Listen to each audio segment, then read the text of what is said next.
Selamat siang, salam sejahtera bagi kita semua. Halo Sobat Pramita, dimanapun Anda berada, jumpa lagi di acara Healthy Talk live Instagram at pramitalab.id. Sebelumnya, perkenalkan, saya Dr. Cindy yang akan memandu jalannya Healthy Talk pada siang hari ini. Tentunya Sahabat Pramita, kita akan membahas topik yang sangat menarik untuk Healthy Talk siang hari ini, yaitu Be Smart, Be Free from HIV/AIDS dalam rangka memperingati Hari AIDS Sedunia pada tanggal 1 Desember kemarin. Tentunya saya tidak akan sendiri, akan ada narasumber kita yaitu Dr. Cokorde Agung Wahyu Purnamasidi, MBiomed SPPD Finasim Fiskwa, yang mana beliau merupakan dosen pengajar di Fakultas Kedokteran Universitas Udayana, dan beliau juga bertugas di Rumah Sakit Udayana dan juga di RSUP Prof. Ngurah Denpasar, Bali. Beliau merupakan lulusan dari Fakultas Kedokteran Universitas Udayana. Baik, sebelum kita mulai acara Healthy Talk siang pada hari ini, saya ingatkan bagi sahabat Pramita yang ingin bertanya, silakan mengetik pertanyaannya di kolom komentar. Karena nanti akan ada sahabat Pramita terpilih yang akan mendapatkan voucher pemeriksaan senilai 500.000 dan 250.000. Baik, tanpa kita tunggu lama lagi, mari kita sambut narasumber kita. Dr. Cokorde Agung Wahyu Purnamasidi, MBiomed SPPD Finasim Fiskwa. Halo dokter, selamat siang. Siang, Dokter Cindy. Nama saya kepanjangan, Dokter Cindy. Panggil saya Dokter Cok Wahyu aja. Baik Belibet dokter Cok nanti Wahyu, Dokter Cindy manggilnya. iya. Siap. Baik dokter Cok, gimana dok? Apa kabar? Bisa disapa sahabat Pramita? Baik, kabar saya baik. Halo, selamat siang kepada sahabat Pramita semuanya di seluruh Indonesia ya yang menonton live Instagram ini. Mudah-mudahan semua dalam keadaan sehat. Terima kasih. Baik dokter, pada Healthy Talk siang hari ini kita membahas topik yang menarik ya dok ya, yaitu Be Smart, Be Free from HIV/AIDS. Mengingat HIV/AIDS masih cukup tinggi dok angkanya di Indonesia dan masih cukup tabu juga di masyarakat. Mungkin kita jelaskan dari awal dulu dok, apa itu HIV dan apa itu AIDS dan apa perbedaannya dok HIV dan AIDS. Ya, baik. Terima kasih, Dokter Sidik. Jadi, Sobat Pramita semuanya, mungkin ini bulan Desember ya. Jadi, kalau bulan Desember itu adalah identik dengan merah, pita merahnya nih. Saya sama Dokter Cindy ini sama-sama pakai merah ini. Ya, itu berarti Iya sudah betul menandakan dok, bahwa iya. kami merayakan salah satu yang biasa di dunia kesehatan pada bulan-bulan Desember ini adalah bulannya HIV/AIDS ya. Jadi penyakit Betul. HIV/AIDS ini memang masih sangat banyak ditemukan di dunia bahkan ya apalagi di Indonesia dan terutama yang kita ketahui bahwa banyak sekali apa ya cerita-cerita yang mengenai penyakit ini gitu ya di luaran sana. Bahkan ada filmnya mungkin ya. Jadi dalam beberapa orang sudah pernah menonton filmnya. Bahkan ada yang membuat lagunya juga. Kalau teman-teman tahu dari Super Glad dengan judul satu itu selalu diputar bulan-bulan Desember itu begitu mengetahui Desember itu pasti bulannya HIV. Nah, pertanyaannya adalah sering sekali orang bilang apa sih HIV, apa sih AIDS? Mungkin semua sudah pada tahu gitu, tapi dalam artian perlu dipertegas lagi bahwa HIV itu adalah virus yang disebut sebagai Human Immunodeficiency Virus. Jadi sebuah virus yang menyerang sistem kekebalan tubuh manusia. Nah, apa itu AIDS? Nah, sedangkan AIDS itu adalah acquired apa namanya immunodeficiency disease syndrome. Jadi secara keseluruhan itu adalah penyakit-penyakit kumpulan sindroma-sindroma klinis yang muncul akibat virus HIV. Jadi AIDS itu adalah muara akhir dari apa namanya infeksi virus HIV. Ya, jadi seperti itu sebenarnya. Jadi kalau orang tertular HIV belum tentu menjadi fase AIDS. Ya, jadi seperti itu. Kalau misalnya diobati secara dini, maka fase AIDS tidak akan muncul. Demikian Dokter Cindy. Baik, berarti dua hal yang berbeda ya dok ya. Jadi bisa dibilang HIV itu virusnya, kemudian AIDS itu penyakitnya apabila tidak ditangani dengan baik seperti itu dok ya. Ya, Selanjutnya nih dok, iya, kapan kira-kira bila seseorang terkena HIV, kemudian kapan seseorang bisa langsung, apakah langsung bisa terkena jadi positif HIV atau bagaimana ya dok ya? ya, ini sering sekali ditanyakan.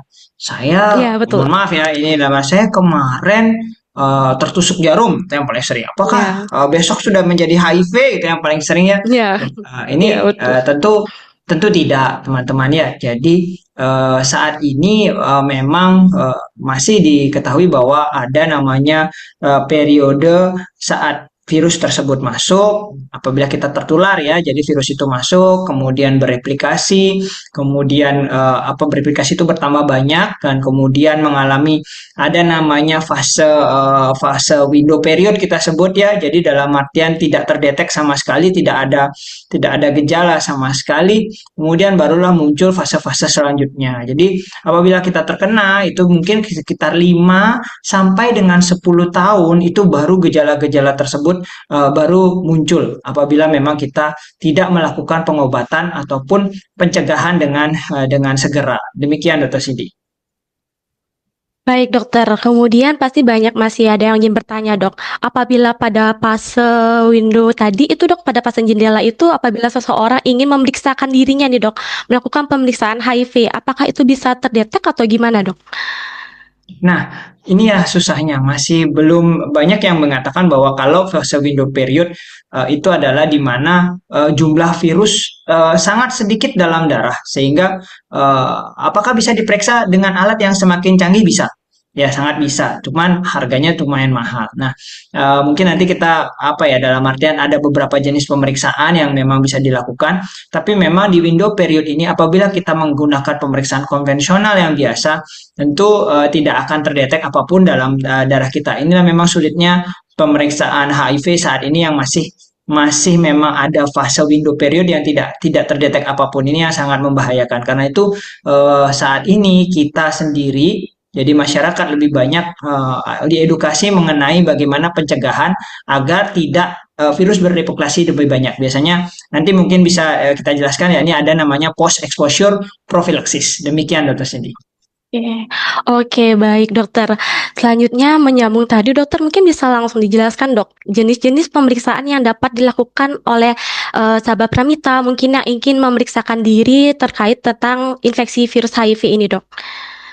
Ya, sahabat Pramita di rumah mungkin bertanya-tanya gitu loh. Sebenarnya ada Iya berapa sih betul. jenis pemeriksaan HIV? Sangat sebenarnya zaman dulu sudah beberapa kali berkembang dan mengalami perubahan. Dan saat ini tes yang ada di Indonesia itu ada 3 jenis ya. Jadi ada 3 jenis. Yang pertama adalah pemeriksaan antibodi saja. Ini biasanya kita rapid test, orang nyebutnya sebagai seperti itu ya. Jadi antibodinya yang Hmm. diketahui. Nah ini mempunyai keterbatasan, biasanya sering dilakukan di mana namanya puskesmas-puskesmas ya. Kalau di puskesmas-puskesmas kemudian digunakan untuk screening ibu hamil, itu di puskesmas itu sering digunakan pemeriksaan antibodi ini. Nah, pemeriksaan antibodi sendiri ini memiliki apa ya kelemahan bahwa dia baru bisa mendetek itu di minggu ketiga sampai dengan minggu keenam. Ya, jadi dari terinfeksi baru bisa kedetek itu kalau di minggu ketiga, minggu keenam. Bahkan sering sekali tidak terdetek, ya karena hanya antibodinya saja. Kemudian ada pemeriksaan yang lebih canggih saat ini adalah pemeriksaan antibodi antigen. Nah ini pemeriksaan yang biasanya ada di lab-lab yang lebih besar ya. Jadi pemeriksaan ini selain mencari antibodi HIV-nya seperti tadi, dia juga mencari antigen P24 namanya. Ya, nah antigen P24 ini yang ditangkap untuk dicek apakah positif atau tidak. Ya, karena itu kalau antigen P24-nya positif, maka itu yang didetek itu kurang lebih kalau berdasarkan teori minggu kedua sampai dengan minggu ke-6 sudah bisa terdetek. Kalau yang tadi kan minggu ketiga sampai minggu ke-12, ini minggu kedua sampai dengan minggu ke-6 sudah bisa terdetek. Jadi jauh lebih sensitif dibandingkan dengan pemeriksaan antibodi. Nah, ada pemeriksaan yang memang lebih canggih, yakni menggunakan PCR, jadi namanya NAT. Jadi pemeriksaan NAT ataupun RT-PCR ini jauh lebih canggih, cuman harganya memang sangat mahal. Ya, itu mencari memang betul-betul bagaimana apa namanya rangkaian RNA virus ini didapatkan sehingga jadi fase virusnya ini didapatkan sehingga bisa terdetek apakah ada dalam virus dalam darahnya atau tidak. Cuman permasalahan yang utama adalah pemeriksaannya mahal dan biasanya kalau setahu saya memang beberapa dikirim keluar. Ya, jadi keluar, mohon maaf, ini keluar Bali ya, karena saya domisilinya di Bali gitu ya, tapi di bagian tempat memang sudah ada tersentral di pusatnya. Kemudian dilakukan pemeriksaan PCR sehingga bisa lebih ini, apa namanya, lebih lebih lebih spesifik dan sensitif untuk pemeriksaannya. Namun memang harganya mahal. Saat ini pemeriksaan PCR hanya digunakan untuk mencari viral load. Ya, jadi berapakah loading virusnya, dan itu dilakukan biasanya setahun sekali. Ya, jadi seperti itu. Biasanya bulan-bulan Desember ini. Jadi ada voucher, biasanya ada bantuan dari pemerintah juga ada itu untuk pemeriksaan viral load. Begitu juga di beberapa laboratorium besar seperti di Pramita sendiri juga sudah ada. Jadi bisa dihitung berapakah viral load daripada pasien tersebut, bagaimana jumlah virus dalam darahnya, itu namanya viral load. Jadi apakah undetectable ataukah masih terdetek. Demikian. Baik, berarti secara besarnya ada tiga pemeriksaan yang saat ini bisa dilakukan ya dok ya, bagi sahabat Pramita Betul. yang ingin melakukan pemeriksaan, dan bahkan di Pramita sendiri itu sudah bisa ya dok ya. Sudah. Baik, selanjutnya dok, kemudian bagaimana menurut dokter ini penyebaran dari virus HIV terutama yang sangat umum terjadi di masyarakat saat ini dok? Ya, baik. Sebelum kita masuk bagaimana sih sebenarnya data penyebaran virus HIV, yang perlu teman-teman ketahui, Sobat Pramita ketahui semuanya, bahwa penyebaran virus HIV itu ada melalui darah, ya, menyebarnya melalui darah, kontak dengan darah penderita, kemudian dengan cairan sperma, ya, cairan sperma, cairan vagina, apapun itu yang dari apa namanya alat kelamin, baik wanita maupun pria, itu bisa menularkan. Dan yang ketiga adalah air susu. Nah, gampangnya seperti itu. Darah, cairan sperma, dan juga ASI, air susu ibu. Ya, nah jadi dari ketiga tersebut kita bisa mengetahui bahwa penularannya melalui tiga cara, ya. Yang paling sering, nah paling sering misalnya darah, yang paling sering darah dan adalah apa namanya, dan cairan sperma ini biasanya dari berganti-ganti hubungan seksual dengan orang-orang yang berisiko, misalnya pekerja komersial, pekerja seks komersial, ya. Kemudian mudah-mudahan tidak disensor. Jadi kemudian yang paling sering terjadi adalah hubungan dengan orang-orang yang berisiko tinggi, populasi yang berisiko tinggi tersebut tanpa menggunakan pengaman, kondom misalnya seperti itu. Kemudian yang juga dilakukan adalah penasun, ya, pengguna jarum suntik, penasun namanya. Jadi pengguna jarum suntik yang secara bergantian itu tanpa sterilitas, biasanya pengguna-pengguna narkotika paling sering. Tapi saat ini tidak hanya hal tersebut. Zaman dulu mungkin penggunaan penasun ini paling sering diidentikan dengan narkotika, tapi saat ini hati-hati. Yang paling sering justru terjadi adalah pada bodybuilder. Nah, ini teman-teman perlu tahu bahwa ada beberapa yang memang menggunakan steroid suntik, menggunakan apa namanya peptide suntik, ya, jadi obat-obat untuk membesarkan otot seperti itu. Dan itu mereka biasanya tidak menggunakan, kadang-kadang ya, tidak semua ya. Jadi dalam artian karena untuk menghemat biaya begitu mungkin, atau apa, mereka menggunakannya bergantian. Nah, ini sangat sangat resiko teman-teman. Jadi bagi kalian yang memang penas, namanya sekarang memang bukan hanya untuk narkotika saja, tapi pergantian jarum-jarum suntik itu juga sangat berbahaya.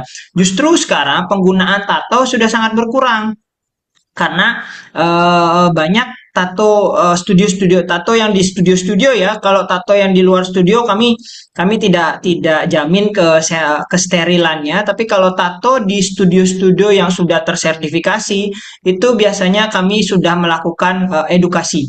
Ya, jadi saat ini apa namanya, studio-studio tato yang ada di Bali itu sudah kami lakukan edukasi, sudah turun kami ke sana memberikan edukasi bahwa mereka sudah mengganti jarumnya. Jadi mohon maaf, memang tato sekarang ini menjadi seni dan mahal harganya, ya, karena jarumnya harus steril begitu, sebagai alasan. Kemudian yang paling ini adalah hubungan seksual, ya, yang jadi yang itu tadi, itu yang paling banyak memang. Kemudian dari ibu ke anak, nah pada saat melahirkan itu hati-hati sekali, ya, ada teknik khusus apabila sang ibu menderita HIV agar anak tidak terkena. Pun kalau memang ada nantinya positif, hati-hati dengan menyusui. Jadi apabila ada anak yang lahir dari ibu yang positif HIV, biasanya kita tidak akan memberikan ASI. Jadi akan ada dari susu formula. Demikian. Demikian Dokter Cindy. Baik, berarti secara besarnya penyebarannya itu melalui darah, kemudian cairan sperma, dan juga bisa menggunakan jarum suntik yang tidak steril secara bersamaan dan melalui ASI seperti itu ya dok ya. Lalu Ya. bagaimana nih dok terkait mitos-mitos di luar sana yang masih menyebar menurut saya ya, seperti apakah HIV menular melalui kontak fisik biasa seperti berjabat tangan, berpelukan, berciuman, atau ada juga nih dok yang bertanya apakah melalui menggunakan alat cukur di bersamaan itu bisa menularkan HIV atau tidak, Dok? Ya, begini. Baik, ini pertanyaan yang paling sering. Kadang-kadang bahkan Betul, Dok. membuat Iya. para pasien HIV ketakutan untuk membuka statusnya, apakah dia Hmm. sebagai pasien atau tidak. Yang pertama adalah kalau untuk berpelukan, berpegangan tangan, kemudian olahraga berkeringat atau apa, itu tidak akan menularkan HIV. Ya, karena kekuatan si virus apabila hidup di luar dari inangnya, itu di luar dari darah, air mani, kemudian cairan sperma, cairan vagina, kemudian air susu, itu sangatlah kecil. Bahkan dia dalam beberapa sepersekian detik dia akan mati begitu di luar tubuh inangnya, di luar tubuh manusianya, di luar tubuh hostnya. Sehingga banyak penelitian sudah dilakukan bahwa semua hal tersebut tidak menularkan HIV secara langsung. Nah, bagaimana dengan penggunaan alat cukur? Nah, ini juga barbershop perlu berhati-hati sekali penggunaan alat cukur. Tapi kecil sekali kemungkinannya Dokter Cindy karena biasanya dia kan Iya. saat habis mencukur dia diamkan berapa detik kan. Nah, itu virus sudah mati. Iya. Jadi, tapi walaupun begitu ada risiko itu ya, harus berani saya bilang ada risiko itu sehingga bagi para barbershop sebaiknya setelah mencukur seseorang kalau memang berdarah atau apa sebaiknya alatnya disterilisasi atau kalau memang alat itu bisa single use sekali digunakan misalnya silet yang tipis itu loh yang bisa sekali gunakan ya selesai menggunakan satu satu customer ya diganti yang paling bagus adalah memang mencas itu dan customer harus tahu bahwa itu demi keamanan mereka juga seperti itu sebenarnya. Tapi banyak barbershop sekarang sudah paham dan mereka mencas itu sehingga dibuang begitu menggunakan satu customer, menggunakan yang lainnya untuk silet. Sedangkan untuk pisau cukurnya sendiri itu tidak, karena kan tidak berdarah ya asal selama mencukur tidak. Yang paling sering kan membuat berdarah kan pisau cukurnya. Kalau kalau gunting ataupun barber yang ininya jarang membuat berdarah gitu. Jadi yang perlu diganti adalah mungkin silet untuk apa namanya untuk menguris dan sebagainya tersebut. Demikian Dokter Cindy. Berarti itu masih sangat beneran mitos ya dok ya, hanya mitos misalnya kontak fisik biasa, berjabat tangan, berpelukan, berciuman, itu tidak bisa menularkan HIV secara langsung ya dok ya. Sedangkan Betul, penggunaan alat cukur itu ada resikonya tapi sangat kecil ya dok ya. Oke, begitu betul. sahabat Pramita. Baik dokter, berarti mitos-mitos itu yang bisa membuat menjadi stigma tentang HIV ini masih cukup kuat ya dok di masyarakat. Selain itu apakah ada juga dok yang membuat stigma HIV ini masih cukup kuat, Dok? Ya, kita berbicara masalah stigma ini cukup kompleks sebenarnya ya. Di awal stigma terhadap penyakit HIV ini dari awal sudah menjadi salah kaprah karena Iya. banyak yang mengatakan bahwa apa namanya orang yang terkena HIV berarti orang yang tidak bermoral. Nah, ini Hmm. adalah stigma yang dari dulu Iya. terpatri suka. Memang tidak tidak salah tapi juga tidak 100% benar gitu ya. Karena di satu sisi bagaimana mohon maaf ini apa namanya bahwa banyak justru yang terkena adalah kaum apa namanya banyak yang memproklamirkan ya terlihat padahal yang tidak terlihat sangat banyak jadi kaum kaum pelangi nah saya sebutnya kaum pelangi di Mhm. sini ya pada jadi gay male sex male biasanya ini biasanya akan identik dengan hal tersebut atau orang yang suka berganti-ganti pasangan orang yang menyewa apa namanya pekerja seks komersil, pekerja PSK ini yang menyewa-menyewa PSK, itu yang akan identik akan terkena. Tapi nyatanya dalam kehidupan sehari-harinya banyak ibu rumah tangga yang tidak kemana-mana, hanya di rumah saja, satu pasangan setia terhadap suaminya kena. Lalu apakah ibu rumah tangga ini salah? Apakah ibu rumah tangga ini tidak bermoral? Itu yang sering terjadi. Ya. Iya. Kemudian ada juga kasus bagaimana dengan anak yang lahir dari ibu yang positif HIV. Memang dia nakal. Dia bahkan belum pernah tahu bagaimana rasanya kenakalan dunia. Anggapannya ya baru lahir gitu sudah mengidap sebagai penyakit HIV. Nah, itulah stigma-stigma yang sering sekali masih salah kaprah. Bagaimana dengan orang yang terkena dari jarum suntik tidak sengaja? Ya, yang paling sering adalah apa? Tenaga kesehatan. Cobalah kita sebagai tenaga kesehatan berapa kali kena suntik? Berapa kali kena sorry, kenapa kali kena jarum? Ya, tertusuk tidak sengaja tertusuk jarum. Jadi benar-benar seperti itu. Jadi hal-hal tersebut perlu diluruskan di masyarakat bahwa penyakit ini bukanlah akhir dari segalanya dan bukan merupakan aib, merupakan aib. Ini sama dengan penyakit lainnya. Ini sama dengan penyakit flu, sama dengan penyakit diabetes mellitus. Saya kadang-kadang senang dengan teman-teman di penyakit dalam lainnya gitu. Kalau pasien diabetes itu bangga bisa foto sama dokternya gitu kan paling sering, tapi nggak ada yang mau foto sama Cok Wahyu gitu karena takut pasiennya foto sama Cok Wahyu ketahuan gitu penyakitnya. Itu paling sering terjadi. Jadi sangat stigma itu masih banyak sekali melekat di masyarakat. Nah, ini yang perlu diluruskan di masyarakat bahwa mari ayo kita hapus stigma secara besar bahwa penyakit ini sama dan penyakit ini bisa diobati. Nah, itu dia. Penyakit ini tidak seseramkan seperti zaman dulu. Oke, zaman dulu iya, waktu masa epidemi terjadi memang obat sangat susah, obat tidak tidak bisa masuk ke Indonesia dengan sangat. Mas, saya masih ingat tahun berapa itu ceritanya ada di IG kalau ada teman-teman lihat Prof Zubairi kemarin menulis bahwa sangat susah mencarinya sampai dengan 1980-an itu masih sangat tidak ada dan harganya sangat mahal sampai akhirnya bisa ditekan dengan harga murah. Akhirnya pemerintah mengambil alih pengambilan ARV sehingga pengobatan massal secara masif bisa dilakukan dan sampai dengan saat ini pengobatan sudah banyak yang berhasil dan banyak penderita-penderita HIV yang hidup secara normal. Demikian Dr. Cindy. Baik, emang harus dihapuskan dok ya stigma-stigma tentang HIV ini. Karena ya kita lihat semakin ke sini HIV sama kayak penyakit yang lain ya dok ya. Ada obatnya, bisa ditangani juga, bisa bersosialisasi seperti biasa dengan kita semua. Dari dokter sendiri mungkin ada pengalaman real dok di masyarakat atau pasien-pasien dokter tentang virus HIV ini yang masih terjadi sampai sekarang yang masih belum diketahui oleh sahabat Pramita dok. Nah, ini apa ya bisa dibilang kalau fenomena masyarakat ini sangat banyak ya.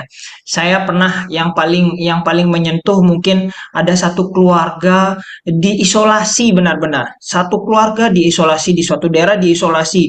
Jadi rumahnya tidak boleh keluar, kemudian dia mencari makan ya agak kesusahan, harus sembunyi-sembunyi si ayah keluar. Dia benar-benar diisolasi, tidak mau diajak dalam artian kalau di dalam adat Bali ada banjar, ada apa namanya ya kalau di Jawa mungkin RT RW seperti itu sampai diisolasi. Benar-benar terisolasi, dikucilkan begitu ketahuan bahwa mereka satu keluarga mengidap HIV AIDS. Kemudian ada yang pernah saya masih ingat sekali, zaman saya masih residen, saya menyaksikan di depan mata kepala saya sendiri bahwa ada seseorang perempuan hamil, kemudian cek HIV-nya positif gitu, dan perempuan ini mohon maaf sekali bukan saya apa bagaimana adalah menikah dengan yang kastanya lebih tinggi. Ini kita sistem di Bali agak agak Hmm. agak ini ya teman-teman di sebuah Pramita. Jadi kemudian masuk ke dalam lingkungan puri, saya tidak menutup ya. Jadi dalam artian saya sendiri juga dari lingkungan yang seperti itu, tapi memang ada beberapa orang yang memang oknum lah bisa dibilang.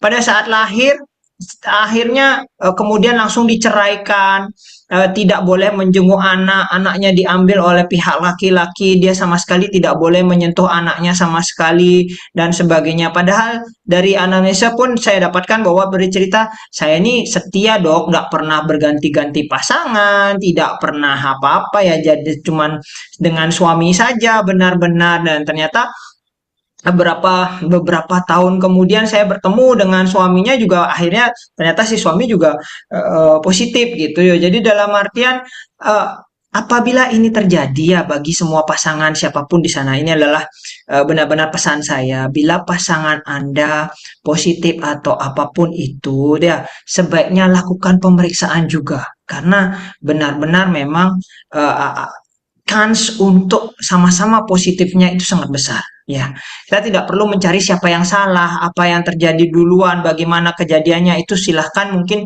masalah pribadi di ranah pribadi lah silahkan, tapi dalam artian untuk kesehatannya, mari sama-sama mengecek. Jadi begitu kita ketahuan positif, kalau misalnya kita ketahuan positif dengan segera, maka lakukanlah pengobatan dengan segera. Rata-rata ini sebagai pengalaman bahwa ada yang bisa bertahan sampai 20 tahun, 30 tahun dengan menggunakan obat sangat panjang. Ya, saya masih ingat ada salah satu Prof. Tuti pernah bilang, guru saya sendiri ya, jadi kalau teman-teman di Bali mungkin mengenal beliau, bahkan di seluruh Indonesia kalau misalnya bagi akademisi mungkin pasti mengenal beliau sebagai salah satu peneliti HIV ya, guru saya. Jadi ada pasien beliau yang sampai pernah bilang itu pasien kedua yang saya berikan ARV. ARV masuk ke Bali itu tahun kalau saya tidak salah kalau tak salah 90-an, tahun 90-an atau 2000-an awal. Jadi sangat panjang. Ya, sangat panjang dan sampai sekarang masih masih hidup. Jadi saya melihatnya. Jadi waktu itu saya ketemu dengan pasiennya itu dan dengan kondisi sehat walaupun sudah lansia tapi kondisinya sehat. Jadi betul-betul mari kita hapus stigma tersebut bahwa HIV pasti meninggal, HIV penyakit yang tidak bisa disembuhkan. Salah. HIV adalah penyakit yang bisa dikontrol asal kita mau minum ARV atau antiretroviral atau obat HIV tersebut dengan rutin dan secara teratur memeriksakan diri ke dokter. Demikian. Baik dokter, diharapkan setelah Healthy Talk ini masyarakat sudah tidak ada stigma-stigma seperti itu lagi ya dok ya, dan bisa lebih membuka diri terkait tentang apa itu HIV, kemudian memeriksakan diri, dan juga bagi yang sudah menderita tetap rajin meminum obat ARV-nya gitu ya dok ya. Nah tadi di awal dokter sempat sebutkan tentang PEP dok, Post Exposure Prophylaxis. Mungkin bisa dijelaskan sedikit dok tentang itu apa ya dok ya? Mungkin sahabat Pramita masih awam itu. Oke, baik. Sebenarnya profilaksis itu adalah pencegahan. Kata profilaksis itu adalah artinya kita memberikan obat untuk mencegah sesuatu. Nah, profilaksis untuk HIV sendiri ada dua. Ada yang pre-exposure, jadi belum terekspos, dan yang kedua adalah yang post exposure kalau sudah terekspos. Terekspos di sini sudah ada paparan atau tidak ya. Post exposure sendiri seringkali kalau kita di dunia medis paling sering yang paling banyak yang sering dilakukan adalah apabila kita terkena jarum. Ya, bagi para nakes yang semua yang menonton di sini mungkin apabila terkena jarum segera ke Polyvisity terdekat. Ya, segera ke Polyvisity terdekat untuk mendapatkan penanganan post exposure. Ya, kenapa segera? Karena tadi saya sampaikan bahwa virus tersebut bereplikasi. Nah, virus ini dalam 72 jam itu akan berkembang biak. Ya, jadi dapatkanlah pre-exposure, post exposure tersebut, maaf, post exposure tersebut sebelum 72 jam. Ya, jadi dapatkan sebelum 72 jam kejadian sudah harus mendapatkan obat profilaksis. Nah, sering juga yang terjadi kondom bocor. Nah, ini ya bagi teman-teman semuanya, saya tidak lagi mengajarkan apa yang dalam artian, tapi kondom bocor ini paling sering terjadi juga. Jadi kondom bocor atau lupa membawa kondom. Ya, berhubungan seksual dengan orang yang berisiko tinggi, populasi yang berisiko tinggi seperti pekerja seksual, kemudian orang yang berganti-ganti pasangan itu betul-betul apabila terjadi hal tersebut tidak menggunakan kondom, tidak menggunakan pengaman, yaitu harus segera mendapatkan post exposure. Jadi seperti itu. Demikian Dokter Cindy kalau yang post exposure. Sedangkan kalau Iya. yang pre exposure itu adalah sebelum paparan. Nah, kenapa ini sekarang sering dimarakkan? Ya, saya tidak menutup diri ya bahwa ada pekerjaan-pekerjaan yang memang berisiko tinggi, seperti pekerja seksual komersil ya.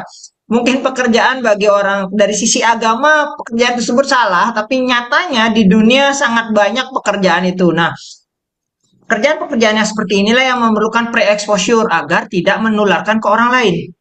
Ya, jadi silahkan berkonsultasi dengan klinik PCT terdekat untuk bagaimana caranya mendapatkan pre-exposure dan itu sudah banyak dilakukan di Indonesia. Demikian. Oke, baik. Berarti emang itu bisa didapatkan, tapi harus konsultasi dulu ke klinik VCT terdekat ya, Dok ya. Baik, sangat seru nih, Dok, pembahasan kita. Sebelum kita lanjut, mari kita saksikan terlebih dahulu video informasi dari Pramita. Hari ini aku akan melakukan general medical check up dari perusahaan tempat kerjaku. Yuk ikutin terus, aku akan melakukan pemeriksaan apa aja sih?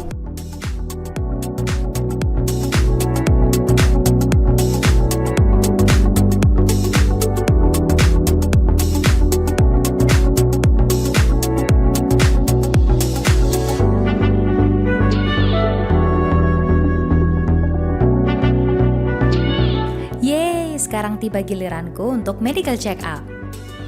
Di bagian customer service dilakukan verifikasi biodata dan paket pemeriksaan yang akan dilakukan.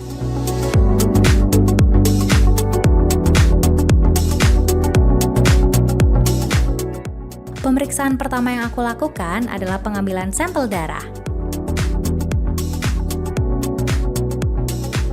Selain ruangan yang nyaman, Pramita Lab memiliki petugas yang ramah, kompeten, dan profesional.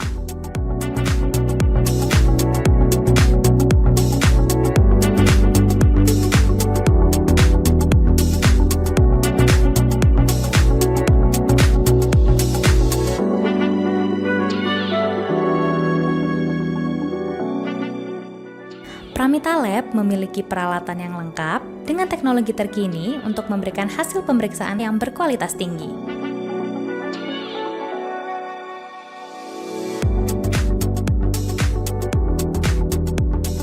Pasca medical check up akan mendapatkan penjelasan, saran, dan tindak lanjut dari hasil medical check up yang telah dilakukan.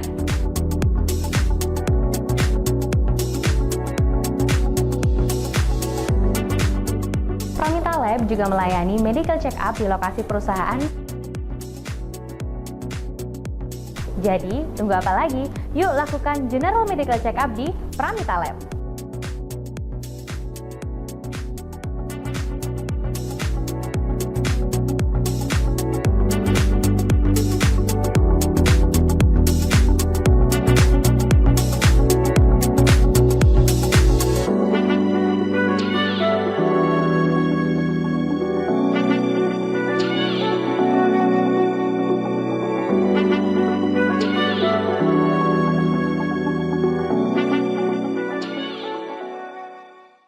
Baik, itu dia video informasi dari Pramita, sahabat Pramita. Tentunya Pramita bisa juga melakukan medical check up dengan beberapa perusahaan, dengan perusahaan langsung bisa juga datang ke lokasinya.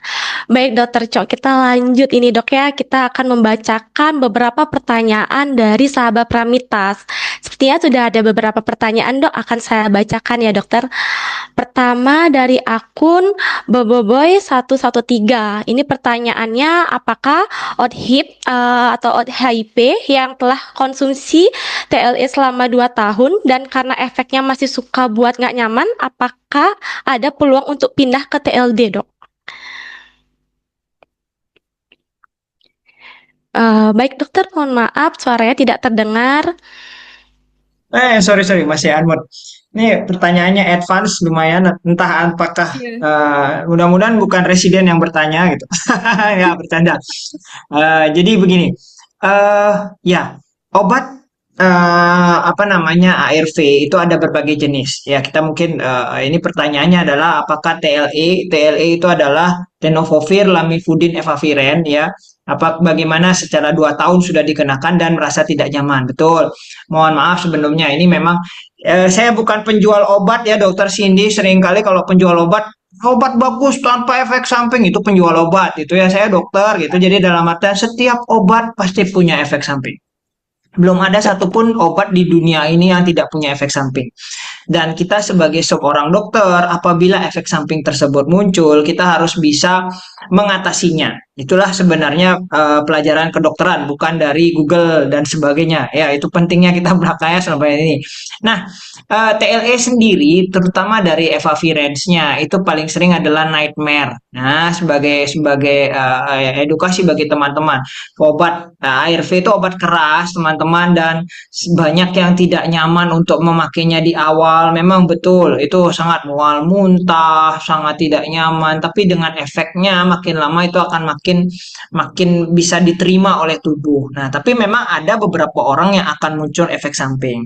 Untuk TLE itu ya tenofovir, lamivudin, efavirenz itu yang paling, karena mungkin maksud tidak nyaman ini adalah itu dia mimpi buruk, kemudian apa ya, tidur sering tidak baik lah tidurnya. Jadi sering sekali seperti itu. Memang pengguna-pengguna yang paling sering adalah nightmare. Itu memang betul-betul merasa tidak nyaman.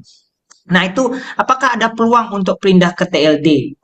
Sangat mungkin. Tenofovir, lamivudin, dolutegravir ini adalah obat terbaru, regimen terbaru dari apa namanya ARV yang diminum cuma sekali sehari. Sama TLE juga sama sekali. Kalau zaman dulu kita minum 3 kali, ada yang diminum obatnya gede-gede. Sekarang sudah ada namanya fixed dose kombinasi. Jadi apa namanya kombinasi dosis terapi. Jadi dalam satu obat sudah berisi 3 obat. Ini TLE ini artinya tenofovir, lamivudin, efavirenz. Jadi dalam satu obat sudah ada 3. Satu pil tersebut sudah ada 3 jenis. TLD juga sama.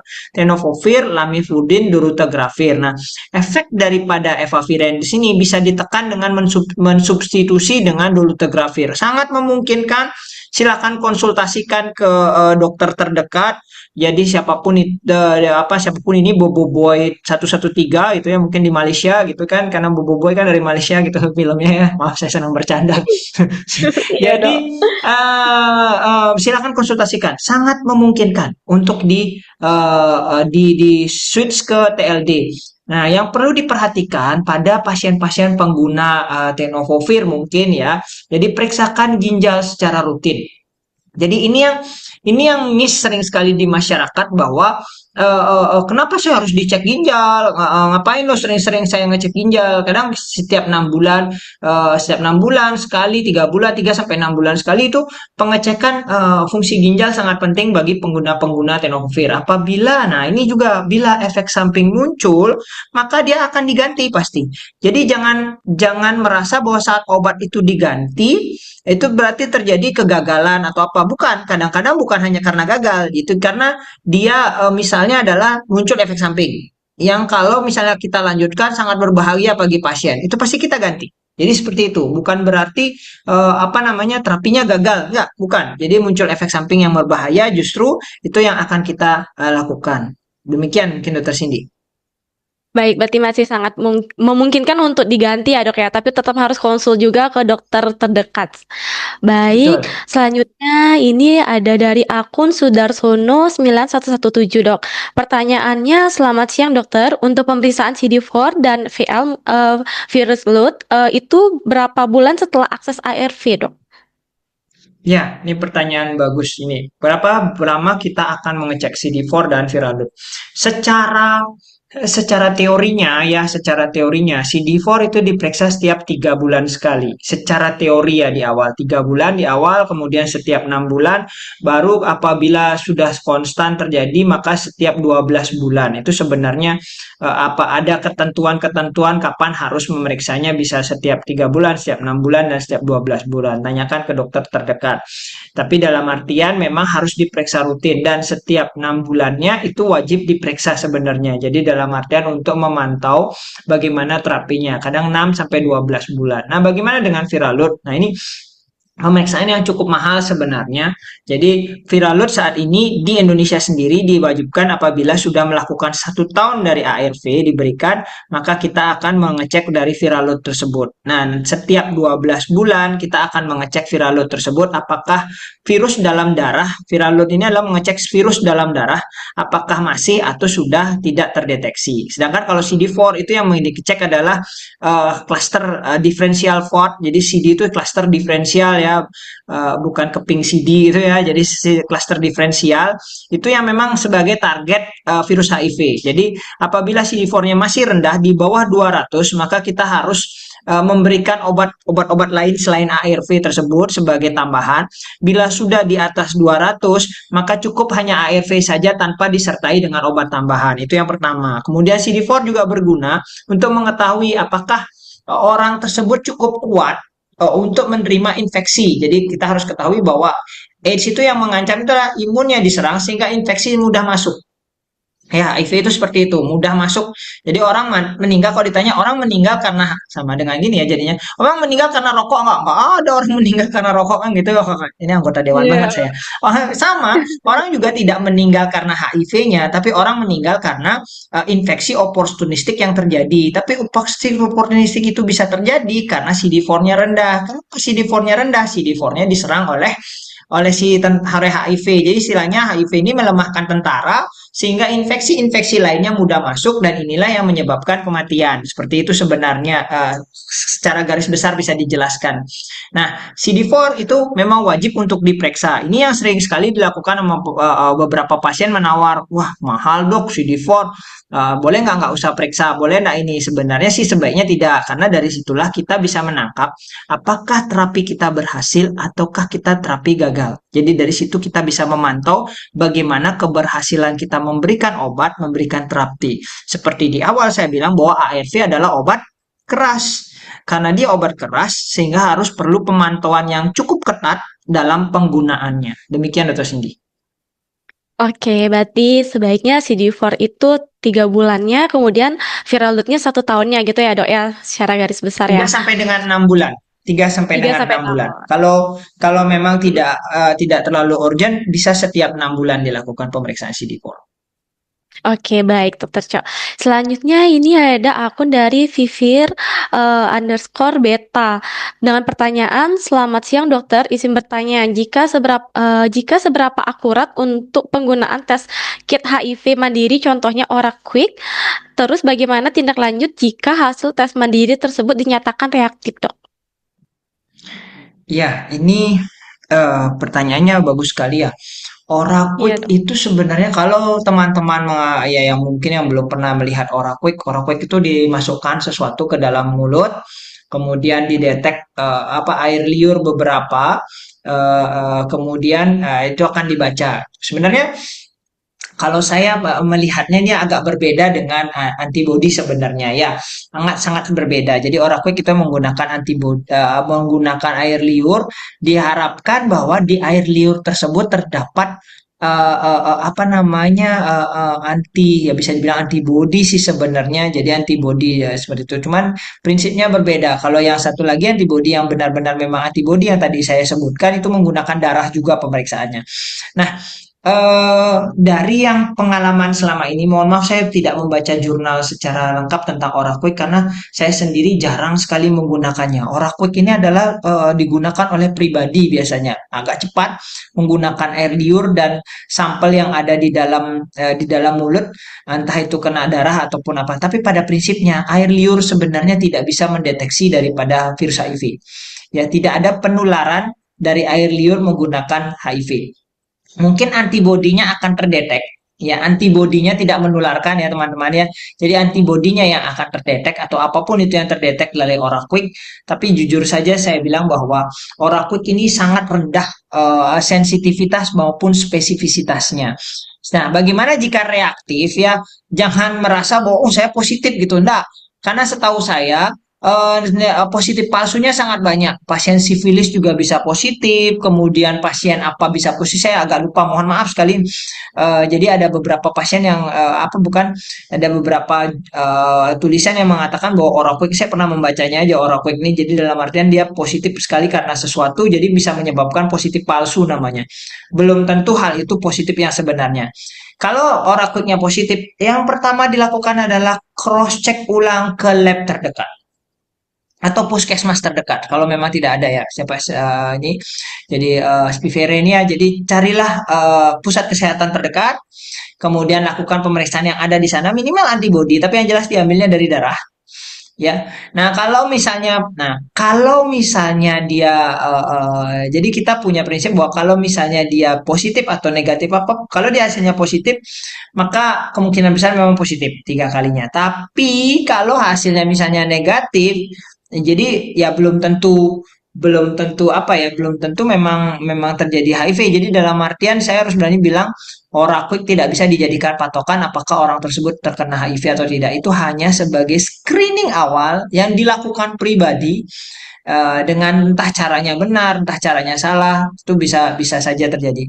Tapi pada prinsipnya, kalau saya sendiri, apabila Anda memang orang yang dengan beresiko tinggi, ya Anda adalah orang yang berisiko tinggi atau habis terkena tusukan atau apa, segera datang ke pusat kesehatan terdekat, lakukan pemeriksaan HIV yang baik dan benar, sehingga bisa terdetek dengan segera apakah Anda terkena HIV ataupun tidak. Demikian itu sendiri. Dan Baik, berarti apabila lebih memang dilanjutkan berisiko ya. tinggi, apabila berisiko tinggi, saya sarankan secara rutin untuk melakukan pemeriksaan antara 3 sampai dengan 6 bulan bila Anda berisiko tinggi. Oke, baik dokter. Berarti lebih tetap dianjurkan datang ke fasilitas kesehatan terdekat ya dok ya. Misalnya ke lab-lab, misal ke Pramita itu bisa melakukan pemeriksaan. Dan apabila berisiko tinggi tetap harus rutin dilakukan pemeriksaan ya dok ya. Selanjutnya masih ada pertanyaan lagi nih dok dari sahabat Pramita, yaitu dari akun Fadilah_Yudhistira. Pertanyaannya, izin dokter bertanya, masa intubasi HIV itu berapa lama dok ya? Apakah saat di awal reaktif HIV virus itu langsung menyerang kekebalan tubuh? Nah, ini masa inkubasi, bukan intubasi. Iya, Intubasi itu sepertinya. Iya dok. pemeriksaan Anda. Iya, Ya, taipun berapa ya dok lama ya. masa inkubasi? Inkubasi HIV sendiri banyak yang mengatakan bahwa akan bergejala bila sudah 5 sampai dengan 10 tahun terjadinya. Kenapa lama? Karena virus ini memang di awal bereplikasi, kemudian masuk ke dalam sel tubuh kita, dia akan membuat enzim transkriptase ya. Jadi dalam artian bereplikasi semakin banyak. Jadi tidak bisa memang langsung bergejala. Bergejala loh ya, belum terdetek. Jadi kalau terdeteknya itu bisa dalam mungkin 2 sampai dengan 6 minggu ya, tapi dari gejalanya muncul bisa 5 sampai 10 tahun baru muncul gejala. Nah, karena itu saya selalu menyarankan bahwa apabila dari awal reaktif langsung menyerang kekebalan, memang dia akan langsung menyerang CD4. Semakin lama semakin rendah, semakin lama karena memang itu target si virus. Semakin lama semakin rendahlah CD4, maka muncullah mulai beberapa gejala. Nah, justru karena CD4 rendah itulah dia muncul gejala, sehingga gejala yang muncul sudah telat nih. Kalau sudah gejala muncul justru berarti sudah stadium lebih lanjut gitu ya, misalnya minimal stadium 2 atau 3 itu sudah ada gejala. 1 itu tanpa gejala sama sekali biasanya. Jadi di awal justru lebih bagus kalau kita mendapatkan di stadium-stadium awal. Nah, apa sayangnya banyak sekali orang yang masih denial untuk melakukan pemeriksaan.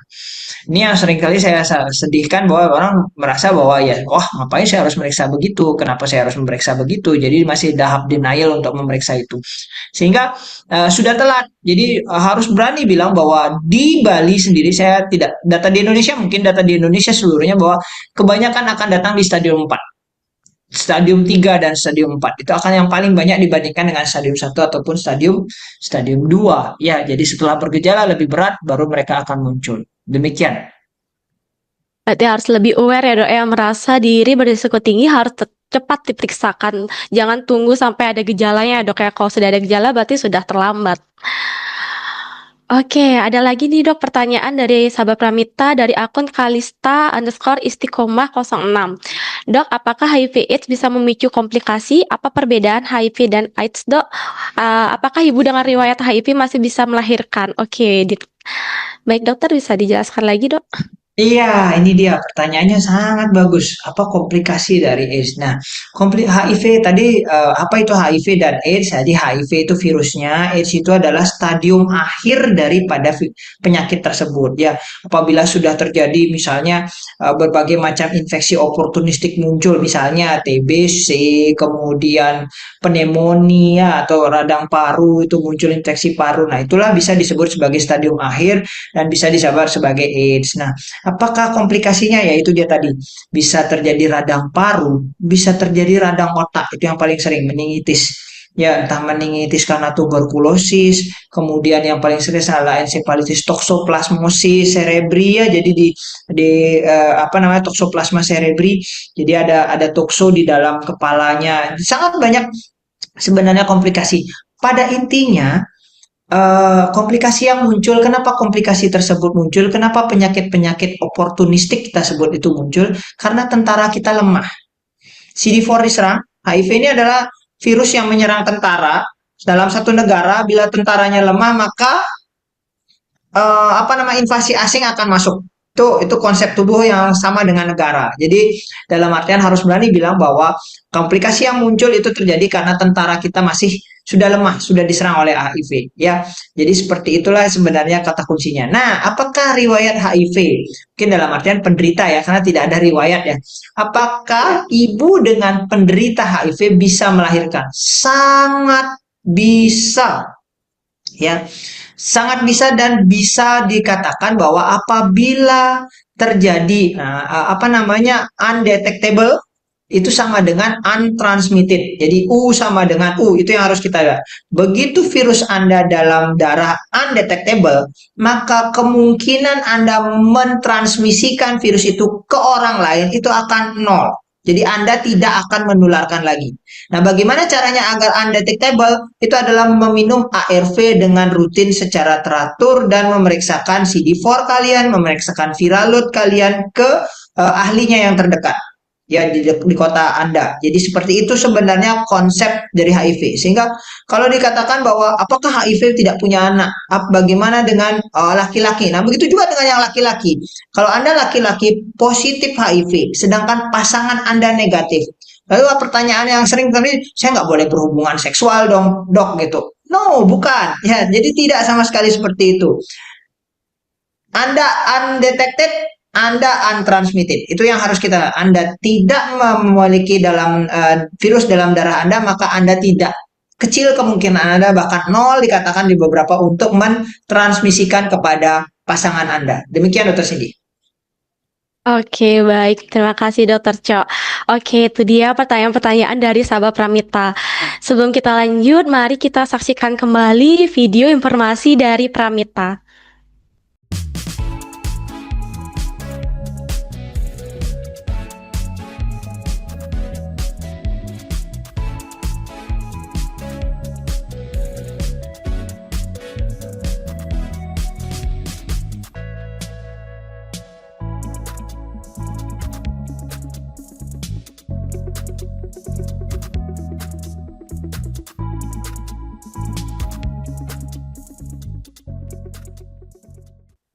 Baik, sahabat Pramita, kita kembali lagi. Seperti yang saya bilang di awal, akan ada sahabat Pramita terpilih yang akan mendapatkan voucher pemeriksaan. Baik, saya akan bacakan akun-akun yang mendapatkan voucher tersebut. Oke, yang pertama ada akun Vivir_beta, kemudian ada akun Boboboy113. Dua akun tersebut mendapatkan voucher pemeriksaan senilai 500.000. Baik, selanjutnya ada akun Fadilah_Yudhistira dan ada akun Ayu Verlinda. Dan dua akun tersebut mendapatkan voucher pemeriksaan senilai 250.000. Baik, selamat saya ucapkan kepada sahabat Pramita yang terpilih. Akun-akun tersebut mohon untuk tidak di-privat ya akun Instagramnya, karena nanti akan langsung dihubungi oleh Pramita. Dan voucher ini dapat digunakan di semua cabang Pramita di Indonesia. Baik, dokter. Sepertinya pembahasan kita sangat seru ya, dok ya. Sehingga nggak kerasa udah akan berakhir nih, dok, Healthy Talk pada siang hari ini. Sebelum kita akhiri, dari dokter ada pesan utama nggak, dok? Terutama tentang pencegahan HIV/AIDS yang bisa disampaikan kepada sahabat Pramita agar tidak ada stigma-stigma lagi di masyarakat tentang HIV itu, dok. Ya, baik. Kepada seluruh sobat Pramita yang menyaksikan live IG saat ini ya. Jadi dalam artian, mari kita bersama-sama memerangi penyakit HIV/AIDS ya. Yang diperangi adalah penyakitnya, bukan menjauhi orangnya. Ya, jadi mari kita sama-sama memerangi penyakitnya, mencegah penyakit ini bertambah luas, mencegah penyakit ini muncul kembali, dalam artian muncul mendapatkan kasus barunya lagi. Jadi yang kasus lama kita akan rawat, kita akan berikan terapi, tapi kita usahakan zero population yang terkena di tahun 2030. Itu adalah target kita sebenarnya di 2030 dan sudah sangat dekat. Dari sekarang sudah 5 tahun lagi. Ya, mudah-mudahan kita bisa mencapai dengan target zero population yang terkena kembali, yang terlahir. Jadi dalam artian tidak ada yang terlahir dengan HIV. Kita bisa mencegahnya. Anak-anak yang lahir dari orang tua yang HIV itu adalah negatif HIV-nya. Mari kita putus rantai penularan ini dengan masif. Kemudian bagi semua yang mendengarkan ini, mari kita bersama-sama membuat konten-konten edukasi mengenai HIV, karena saya sendiri melihat bahwa dari data yang didapatkan, konten untuk HIV/AIDS untuk memberikan motivasi berobat, memberikan edukasi hanya 2% dari seluruh konten yang ada, sangat sedikit. Maaf, 0,2% ya, jadi sangat sedikit, 0,2% dari seluruh konten yang ada. Mari kita sama-sama memberikan edukasi, memberikan motivasi agar penderita HIV bisa berobat dengan baik, bisa menjalani pengobatannya dengan baik tanpa memberikan stigma yang berlebih, tanpa mencap yang salah kepada mereka yang menderita HIV. HIV sama dengan penyakit yang lainnya dan HIV bisa diobati. Demikian, Dr. Cindy. Baik, Dokter Cokordo Wahyu, terima kasih banyak, Dok, atas waktunya, atas ilmunya yang sangat bermanfaat tentang HIV/AIDS ini. Baik, itu dia sahabat Pramita, diharapkan tidak ada lagi stigma-stigma buruk tentang HIV/AIDS ini di masyarakat, dan juga dapat melakukan pencegahan bagi yang belum terkena HIV dan menyebarluaskan informasi tentang HIV/AIDS tersebut. Dan bagi sahabat Pramita yang sudah sadar memiliki risiko tinggi terhadap HIV atau sudah positif HIV, maka dapat sadar diri rutin melakukan pemeriksaan, bisa ke Pramita atau ke vaskes terdekat lainnya, seperti itu. Baik, tak terasa acara Healthy Talk kita pada siang hari ini akan berakhir. Saya ucapkan terima kasih banyak atas dukungan dan partisipasi sahabat Pramita yang menonton Instagram Live pada siang hari ini. Apabila ada salah perkataan, saya mohon maaf sebesar-besarnya. Salam sehat dan selamat siang. Sampai jumpa di Healthy Talk selanjutnya. Baik, terima kasih Dr. Cokordo Wahyu.